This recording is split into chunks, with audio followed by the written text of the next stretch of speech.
Bapak dan Ibu sahabat sobat lansia di seluruh Indonesia, mari kita bicara jujur sejenak. Coba tengok ke dapur Anda sekarang. Di antara deretan botol dan toples bumbu yang Anda gunakan setiap hari, terselip sebuah ancaman nyata yang bisa membuat darah membeku dalam satu malam. Dokter jantung di seluruh dunia sudah memberikan peringatan keras tentang bahaya bumbu ini. Ia bukan bumbu aneh yang mahal, melainkan bumbu yang hampir setiap hari Bapak dan Ibu gunakan untuk menyedapkan masakan keluarga. Jika Anda peduli dengan kesehatan jantung dan ingin terhindar dari stroke, informasi ini bukan sekedar tips, tapi instruksi untuk menyelamatkan hidup Anda. Setiap minggu, hati saya selalu bergetar sedih saat bertemu pasien stroke di rumah sakit. Ada yang datang dengan kondisi lumpuh sebelah badan, ada yang lidahnya keluh hingga tidak bisa bicara jelas, dan ada yang harus menggantungkan seluruh sisa hidupnya di atas kursi roda. Yang membuat saya lebih sedih lagi adalah jawaban mereka saat saya tanya riwayat kesehatannya. Hampir semua berkata, "Dok, saya tidak pernah sakit berat sebelumnya. Saya selalu makan masakan rumah, saya tidak merokok, dan saya bukan peminum alkohol. Kenapa stroke ini menyerang saya?" Mereka merasa sudah melakukan segalanya dengan benar, namun stroke tetap datang tanpa permisi. Setelah saya telusuri pola makan mereka selama puluhan tahun, barulah saya menemukan benang merahnya. Masalahnya bukan pada bahan makanannya, melainkan pada bumbu yang dianggap aman karena sudah dipakai turun-temurun. Bapak dan Ibu harus paham satu hal. Stroke tidak datang tiba-tiba seperti petir menyambar di siang hari. Ia adalah hasil dari kerusakan yang menumpuk bertahun-tahun. Bayangkan pembuluh darah Anda seperti selang air di rumah. Jika setiap hari Anda memasukkan sedikit kotoran lewat bumbu berbahaya, lama-kelamaan selang itu akan menyempit, kaku, dan akhirnya pecah atau tersumbat total. Proses kerusakan ini terjadi dalam diam. Pembuluh darah Anda tidak bisa berteriak minta tolong saat ia mulai mengerak. Di bab-bab selanjutnya, saya akan membongkar satu persatu 6 bumbu dapur tersebut. Saya akan jelaskan dengan bahasa sederhana, seperti saya berbicara dengan orang tua saya sendiri, mengenai batas amannya dan alternatif penggantinya, agar masakan Bapak dan Ibu tetap lezat, namun pembuluh darah tetap bersih dan elastis. Ingatlah, mencegah stroke jauh lebih mudah daripada mencoba memperbaikinya saat sudah terjadi. Bapak dan Ibu sahabat sobat lansia, mari kita mulai dengan bumbu yang paling dasar, garam. Saya tahu ini bukan informasi baru, namun tahukah Anda seberapa sedikit garam yang sebenarnya dibutuhkan tubuh?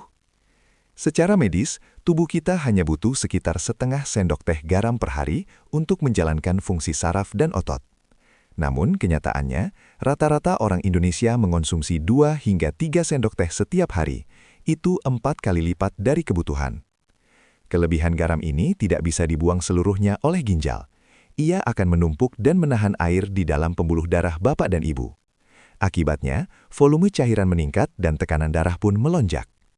Bagi kita yang sudah memasuki usia emas, pembuluh darah sudah tidak elastis lagi. Tekanan yang tinggi ini bisa merusak dinding pembuluh darah atau bahkan membuatnya pecah seketika. Ingatlah, garam bukan hanya yang Anda daburkan dari toples. Ia tersembunyi dalam kecap manis, saus tiram, hingga ikan asin yang sering menjadi teman makan nasi. Batas aman untuk kita para lansia adalah maksimal 1 sendok teh per hari dari semua sumber makanan. Memang awalnya terasa hambar, tapi percayalah, dalam 2 minggu lidah Anda akan menyesuaikan diri dan pembuluh darah Anda akan berterima kasih karena beban kerjanya berkurang. Bumbu kedua yang harus kita waspadai adalah penyedap rasa atau micin, MSG. Saya harus jujur, MSG sebenarnya relatif aman jika digunakan dalam jumlah sangat kecil. Masalahnya terletak pada 2 hal. Pertama, sepertiga dari berat MSG adalah natrium, zat yang sama yang terkandung dalam garam. Jadi, jika Anda memasak dengan garam lalu menambahkan micin, Bapak dan Ibu sedang memberikan beban natrium berlipat ganda ke dalam tubuh. Tensi akan naik lebih cepat daripada yang Anda duga. Masalah kedua, MSG adalah bumbu yang sangat menipu. Ia membuat makanan terasa sangat gurih dan lezat, sehingga tanpa sadar, porsi makan Bapak dan Ibu bertambah. Nasi jadi nambah, kuah sayur dihabiskan sampai tetes terakhir. Akibatnya, total garam dan kalori yang masuk ke tubuh jadi berlebihan.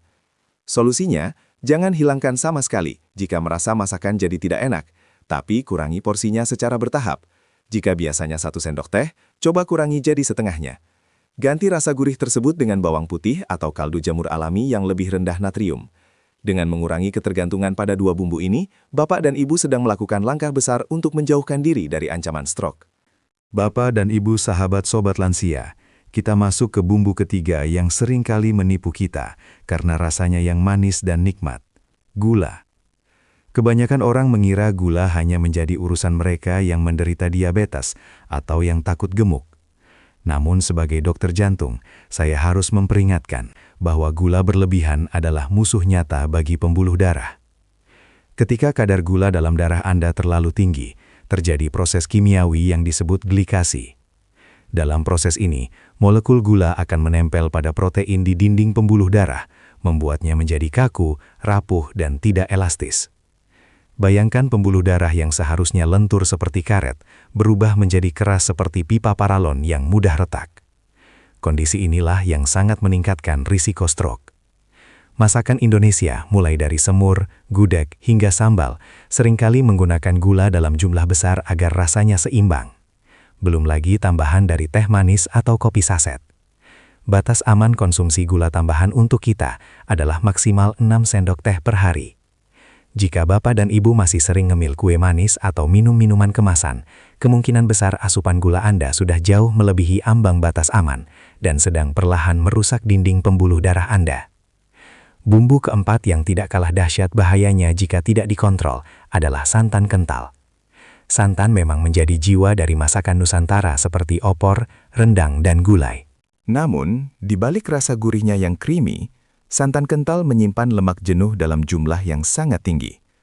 Lemak jenuh ini adalah bahan baku utama pembentuk kolesterol jahat atau LDL di dalam tubuh. Saat Bapak dan Ibu sering mengonsumsi masakan bersantan kental, kadar LDL dalam darah akan melonjak. Kolesterol jahat ini kemudian akan mengendap dan membentuk plak atau kerak di dinding pembuluh darah menuju otak.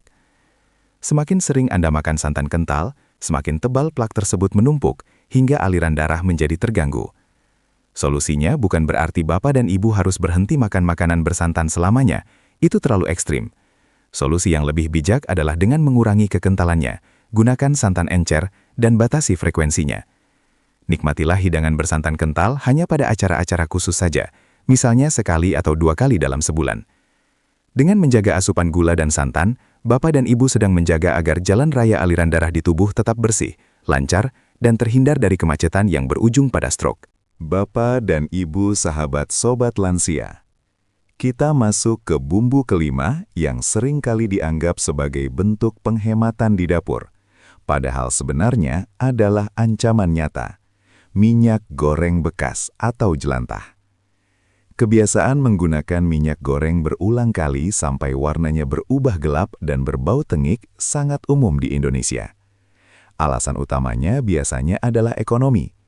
Namun, sebagai dokter, saya harus mengingatkan bahwa ketika minyak dipanaskan berulang kali dengan suhu tinggi, struktur kimianya berubah total. Terbentuk senyawa berbahaya seperti aldehida dan radikal bebas yang sangat merusak lapisan dalam pembuluh darah Bapak dan Ibu. Minyak yang sudah rusak ini lebih mudah meresap ke dalam makanan. Gorengan yang dimasak dengan minyak bekas akan membawa lemak trans yang sangat jahat bagi jantung. Lemak ini tidak hanya menyumbat, tapi juga membuat pembuluh darah menjadi kaku. Aturan yang aman adalah jangan gunakan minyak goreng lebih dari 2 kali pemakaian. Jangan sayang untuk membuang minyak jika warnanya sudah berubah, karena biaya pengobatan stroke jauh lebih mahal daripada harga 1 liter minyak goreng baru. Lebih baik lagi jika Bapak dan Ibu mulai beralih ke cara mengolah makanan dengan mengukus atau memanggang yang jauh lebih ramah bagi pembuluh darah. Bumbu keenam dan yang terakhir adalah kecap manis. Saya menyebut kecap manis sebagai bumbu yang paling licik. Mengapa? Karena dalam 1 botol kecap manis, tersimpan kombinasi sempurna dari semua bahaya yang sudah kita bahas sebelumnya. Banyak orang mengira kecap manis itu aman karena rasanya manis, padahal kecap manis mengandung garam yang sangat tinggi dan gula yang sangat pekat secara bersamaan. 1 sendok makan kecap manis mengandung dosis natrium yang besar dan hampir 1 sendok teh gula. Bayangkan ketika Bapak makan sate dan mengucurkan kecap manis dengan berlebihan, atau saat Ibu memasak nasi goreng dan mie goreng dengan kecap yang melimpah agar warnanya cantik. Dalam satu piring saja, Bapak dan Ibu sudah mendapatkan serangan ganda dari gula dan garam sekaligus. Lonjakan tensi dan kerusakan dinding pembuluh darah terjadi secara simultan. Solusinya, gunakanlah kecap manis dengan bijak. Kurangi takarannya secara bertahap atau ganti dengan rempah-rempah alami seperti bawang putih, bawang merah, dan lada yang lebih kuat aromanya, sehingga Bapak dan Ibu tidak lagi bergantung pada rasa manis gurih dari kecap yang berbahaya ini. Nada serius dan jelas. Tempo sedang. Bapak dan Ibu sahabat sobat lansia yang saya cintai, kita telah membedah satu persatu 6 bumbu dapur yang selama ini menjadi penumpang gelap di meja makan kita.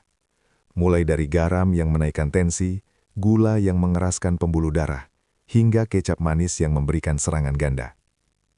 Mungkin sekarang Bapak dan Ibu merasa khawatir atau bingung. Lalu saya harus makan apa, Dok? Apakah masakan rumah saya akan jadi hambar selamanya? Kabar baiknya adalah tidak. Tubuh manusia, terutama pembuluh darah kita, memiliki kemampuan luar biasa untuk memulihkan diri jika kita mulai memperlakukannya dengan benar. Lidah kita pun sangat adaptif.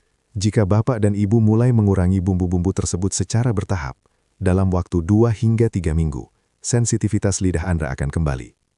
Rasa manis alami dari wortel atau gurih alami dari bawang putih akan mulai terasa lebih menonjol tanpa bantuan micin atau garam berlebih. Inilah saatnya kita kembali ke kekayaan rempah asli Indonesia yang sesungguhnya. Gunakanlah bawang putih, jahe, kunyit, lengkuas, dan lada lebih banyak. Rempah-rempah ini bukan hanya penyedap, tapi adalah obat alami yang justru membantu membersihkan pembuluh darah Anda. Sebagai tips praktis mulai hari ini, coba ganti metode memasak dari goreng menjadi kukus atau pepes 2 kali seminggu. Simpan botol kecap manis di lemari yang agak jauh agar tidak mudah diambil. Gunakan sendok takar yang kecil untuk garam. Jangan langsung dituang dari bungkusnya. Langkah-langkah kecil ini, jika dilakukan dengan konsisten, akan membuat tekanan darah Bapak dan Ibu lebih terkontrol, tidur lebih nyenyak, dan risiko stroke berkurang secara signifikan. Ingatlah Bapak dan Ibu, di usia emas ini, kesehatan bukan lagi sekedar pilihan, tapi adalah harta yang paling berharga. Kita ingin menghabiskan masa tua dengan melihat cucu tumbuh besar, berjalan-jalan dengan pasangan tanpa kursi roda, dan tetap mandiri di rumah sendiri. Jangan biarkan kenikmatan sesaat dari bumbu yang berlebihan merenggut masa depan indah tersebut. Saya, Dr. Surya Mahendra, akan terus mendampingi Anda di channel Sobat Lansia ini. Bagikanlah informasi ini kepada anak, cucu, dan sahabat lainnya, karena satu pesan yang Bapak Ibu bagikan hari ini bisa menjadi penyelamat hidup seseorang di luar sana. Terima kasih, tetap sehat, tetap bahagia, dan salam sehat untuk seluruh keluarga di rumah.